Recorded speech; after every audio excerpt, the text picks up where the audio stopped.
talked yesterday extensively about what happened at the end of the session. A lot of bills didn't get passed, but one that did get passed was the Ag Bill. And joining us right now, our Democrat of the day, Representative Mike Sundin, is District 11A, which if you've ever driven north, you've gone through his district. You got to Duluth, you've gone through his district. Moose Lake, Barnum, Cloquet, heading right up to the Duluth border. Good chunk of 33. I think the Fond du Lac Reservation is in that as well. This is the old district. He has decided not to run. We'll talk about that here in just a little bit, but he's kind enough today to join us to talk about the Ag Bill that did pass. Representative, thank you very much. I appreciate the time. Well, thank you for having me. I'm excited to tell you about the bill that did pass. It's got several components to it. You know, it was like a three-ring circus for me acting as chair. They assigned housing and agriculture and broadband all in the same committee, but we ended up producing the bill. We separated the bill when it got to me, and I passed the housing off to Alice Hausman. She's the pro there, and she's still working on that bill. Hopefully she can get that one across the line as well. But we ended up with a drought relief bill that we added the agriculture stuff to, and then at the end we got the broadband in too. So I'd like to talk about all three of those if we have time. By all means, no. This is why I'm having you on the air, because this is a good bill, and it is a great example of what we used to call a bipartisan bill. Although we'll talk about the House Republicans in a second here. But it was a good bill, and I'm very glad, by the way, with the broadband, you kept that in with that bill, because that is just as much an ag bill issue as anything else. But let's start with the drought relief. Republicans in the Senate were threatening to, as Kurt Doubt explained, execute commissioners, which led to drought relief being put off because the Republicans would not vow to that they wouldn't do that if there was a special session. We finally did get that drought relief. Talk about that. That has been well needed, and it's been needed for a while at this point. Certainly. Last summer's drought was devastating for many industries, the ag most particularly. Some of the farmers, the crop farmers, the cattle producers, and also the small, I guess we can call them cottage farmers, the farmers markets. They all took a beating on this, and hopefully we can make them whole and get them back on their feet with this bill. Once again, and it's kind of weird now because of the amount of rain and snow we've had in basically the last 3 months. But this was, you saw it on the lakes, you saw it everywhere. The water levels were exceptionally low across the state. And when you're looking at crops, obviously, and I've lived in rural Iowa, you see this all the time. You know, it becomes a war of attrition. What can you save? How much money can you spend on getting water on those crops? I mean, a lot of farmers went through a real tough time for quite a while there with that drought.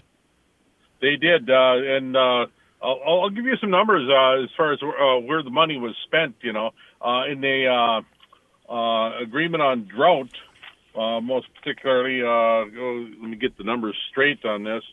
Okay, that's the entire bill right there. The drought bill was started off with ag and the natural resources appropriations as well. But the Republicans were not going to take the natural resources language. I just don't know exactly what their thought process was. You know, a drought affects every aspect of nature, and they just were not going to bite on it. But the drought relief package started off with $10 million for ag and $13 million for DNR purposes, and they just would not take it. They would not even talk about the DNR. And I had a particular interest in this because of the seedlings and the saplings produced for reforestation processes. You know, we had tree seedling replacement at $5 million, and we also had some resolving well interferences for like $300,000, and they just would not talk about it. But because the ag groups thought it was unfair to have more money going into the DNR stuff rather than the ag stuff. So during the course of negotiations, we said, okay, well, we'll take 13.5 or 13.1 or whatever it was and we'll put that in the ag, and we'll cut the DNR stuff short.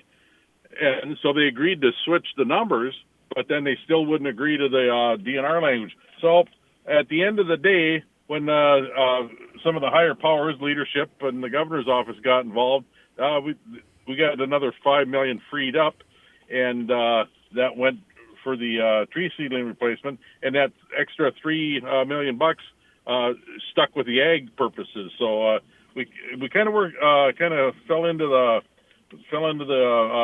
good luck on that one, but. I can give you the rundown if you want on the drought grant appropriations. Well, that's okay, but I mean, we don't necessarily need to get into that because we got a lot of things we do got to get into this bill because it's a very, like I said, very good bill. But it was once again, and Governor Walz and the leaderships and that were there, they got involved there. So the DNR did get its drought funding as well. Well, they got a good portion of it. They got $5 million for the seedling replacements, and that's scattered out through the DNR managed lands and pass through grants to assist tribal entities, county entities for reforestation purposes.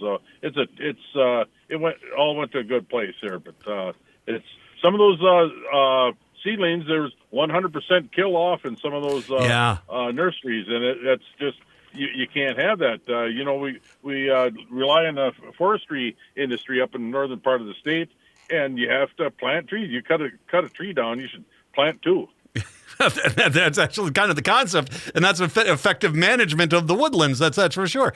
Yeah. Let's go back to the farming issues here. The grants that were opened up. I mean, margins for farmers today are just obnoxious. There are some very large farms that do very well, but when you're talking about the average farm, you're talking about I like to call them boutique farms. A lot of the guys that grow the stuff that shows up at farmers markets, their margins are really tough right now. Talk about some of the benefits that they got out of the ag bill for them. Oh boy, they came out winners too, and I've got to give a lot of credit to Vice Chair Vang. She's been a terrific partner. Yes. She's up in the northern suburbs there too, and she's just an excellent partner. I'll go through some of the points of the bill actually. Sure. That we touched on. We had livestock investment grants. To help the livestock producers come through. We had farm down payment assistance grants. That's a really good one for the small farmers coming through, and trying to break in and trying to find some land and trying to afford to support their habit of farming, put it that way, But we did get extension on the dedicated pollinator habitat and research account. We didn't get any cash there, but we kept that account alive, so we can get into it there as well. So we did put some money into the ACRA program. That's the Ag Chemical Response and Reimbursement account. The floor amount's about $2 million, and the new ceiling is about $6.5 million. So that bill raises the max amount to $550,000 from the current $350,000. So if there's a chemical spill or a problem with farm chemicals, that type of thing, we can take care of them. We can clean it up. So, but we've got the Board of Animal Health. We had some provisions in there that allow the Board of Animal Health to apply for, receive and disperse federal funds. A lot of money comes through from the USDA, and we have to authorize the different divisions so they can spend that money and do their thing. We've got some language changes in the bioincentive program. That's a favorite of mine, and I'll tell you why. Up in my district, we've got a paper plant, and they're very, very diverse products come out of there, not just coated paper. They've got a wafer board, a wafer product that actually gets shipped over to China or over to Europe, wherever, and it'll come back as clothing products, medical products, that type of thing, and it's great. But anyway, they're looking at a sweetener. It's not they call it the sugar project, but it's not a sugar. It's a sweetener that's derived from the residue from the paper making process, straight from the wood. It's refined that sap that's derived, and it's a non-diabetic, non-diabetic reactive sweetener. How in the heck have I never heard about this? This is amazing. It makes sense. I mean, obviously, tree sap on maples is made into syrup and stuff. So clearly, there's a sweetener capacity there. This sounds fantastic. When did they start realizing this potential? Okay, that's an emerging market. It's being produced in Canada. It's being produced in South Africa, and hopefully we can get it up in Cloquet, Minnesota. And we've got some of the incentive grants. Okay, no, those companies don't get a penny until they produce something. And this is the incentive. Okay, if you're serious about your project, we can feed you a little bit of money to help help make the process or promise that you're going to produce something. So this is great. It's non-diabetic reactive. This is terrific. I can't name the companies. I won't name the companies that are interested in it, but they definitely want it.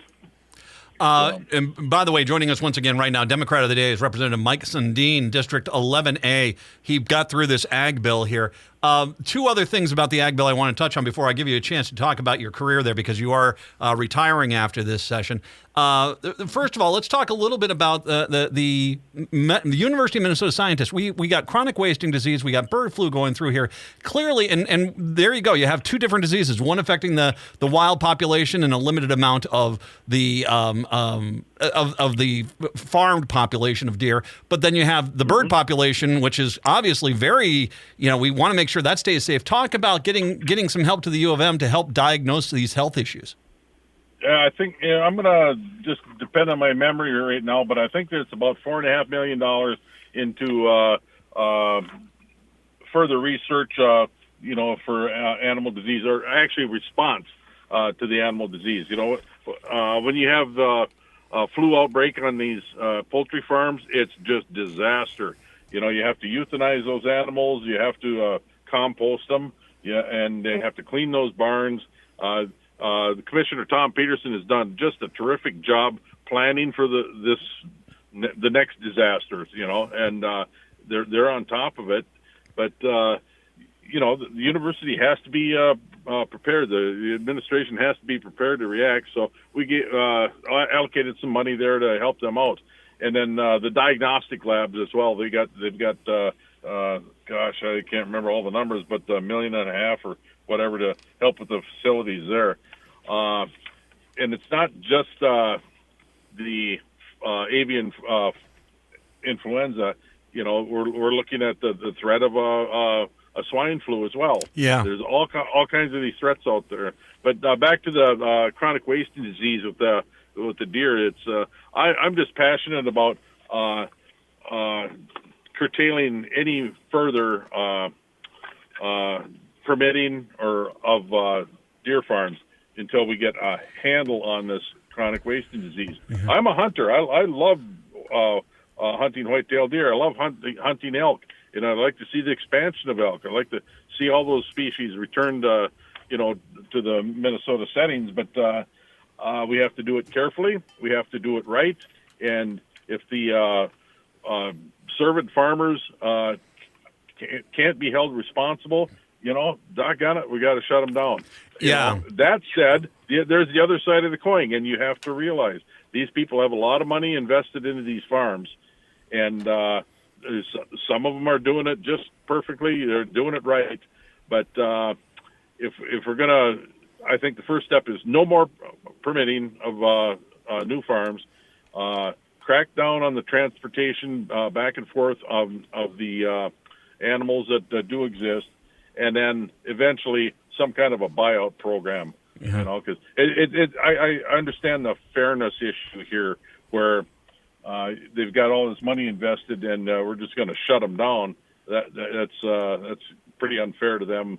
They've got so much money invested, but we can figure it out. We've got a lot of smart people working in St. Paul.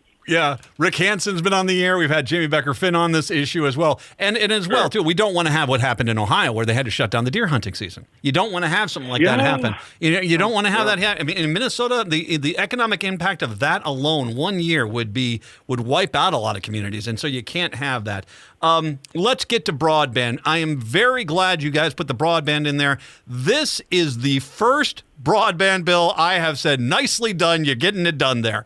It's got money. It's going to be able to expand this out here. Talk a little bit about that, because as you're talking about farmers, I think in the last 2 years, whether it's education, whether it's medical, whether it's opportunity for economic expansion, or just quality of life in rural Minnesota, broadband has to be out there for our farmers. Well, I totally agree. You know, if you drive by a farm and see what's going on nowadays compared to 40 or 50 years ago when I grew up on the farm, it was it's such a change. It's unbelievable. You got drones flying over. You've got thermal imaging, so you can regulate how much irrigation you need. It's just terrific. But the communication is critical too. Just a kind of a funny story on the broadband issue. Our local expert or our legislative expert on the DFL side is Representative Rob Eklund, who I actually went to high school with. He attended my first wedding. Heck of a guy, smart, hardworking legislator, and he's actually my roommate down there. So in St. Paul, a terrific guy. He carried the broadband bill, and hey, let's stick it in there. You bet. So. It's $25 million this year, $25 million the next, and it captures a lot of the federal money that's coming through. So when it's all said and done, we're north of $200 million in one bill that will affect rural Minnesota and some of the metro area as well. You know, the broadband service is okay, but some of the facilities, let's say a library or a community center, they need some infrastructure there. The money be available for some of that too. So it's going to be spread out correctly. And like I say, $25 million this year, $25 million next year, and then the federal money on top of that.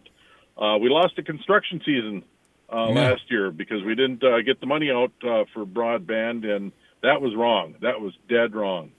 The one of the things that too I want to point out is that this bill got through. It got through in the Senate with bipartisan support up there. It got through in the House with only the DFL voting for it.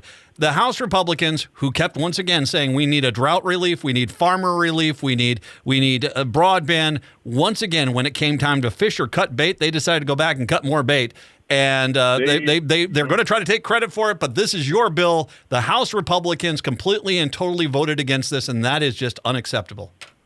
You know, they hold their caucus tight, and you are simply not allowed to vote against the wishes of the leadership. And that's bad. It's bad for democracy. I know some of my friends on the Republican side that really complimented me on the bill, but when their leadership says jump, they jump. That's unfortunate. One of the things that I want to point out here too, and I mean, first of all, nice job on the Ag Bill. Ag Bill did great. Thank you.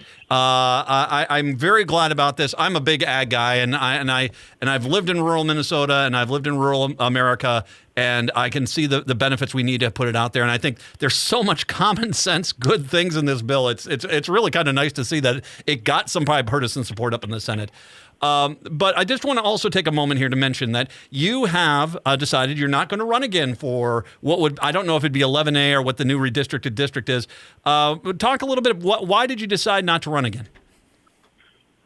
Well, I have the rest of my life to live here, and I'm 65 years old this year. I've got more yesterdays than tomorrows. I've got a wife. I finally got a wife I get along with. She's terrific. So we're going to take advantage of that. I've got the family that lives out of state, and I've got the family farm up in Koochiching County. I still love going up there. I've got a nice spot tilled up. I'm going to grow a 1/4 mile of potatoes, and that'll be about 1,000 pounds of potatoes. Nice. And yeah, I'm going to give them away. I can't eat that many potatoes. And I walked into one of the local watering holes last year, and I gave a few bags of potatoes away to this, a few people. And one fella says, "I'll take one." Great. So I walked in there another time, and he said, "Hey, you got any more potatoes?" This is a guy, I don't know, I didn't even like the guy too much, but he appreciated fresh potatoes. I said, something, buddy? You'll get them every time I dig. So, it's fun to see people enjoy the fruits of your labor. If you have an extra bag of potatoes, I'm sure we here at the radio station would love to have one of those.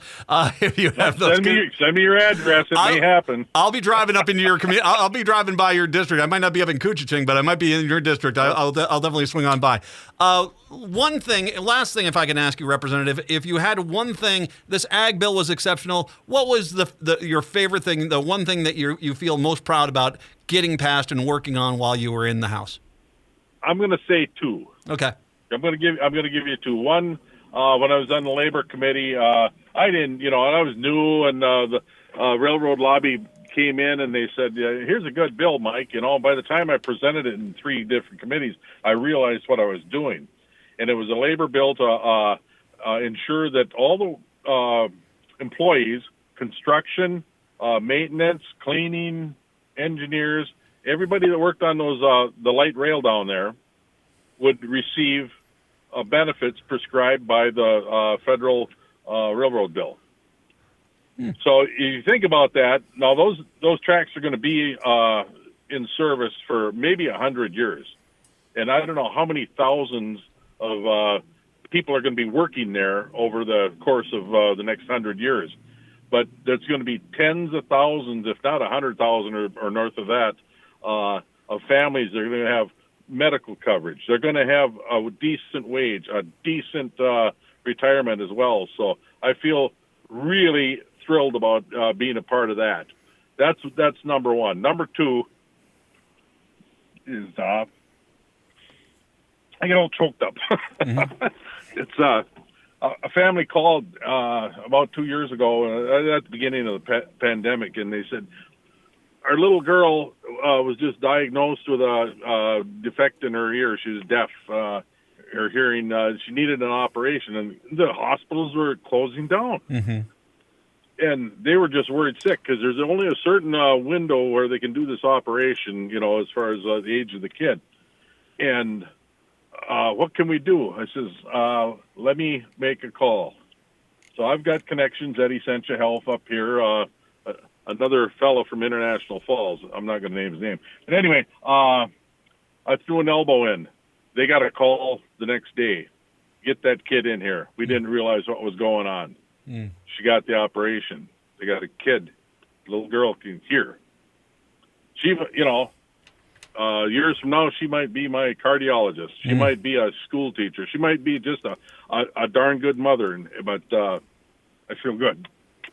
You're a good man, Mike Sundin. You are a good man. Yeah. Nicely done.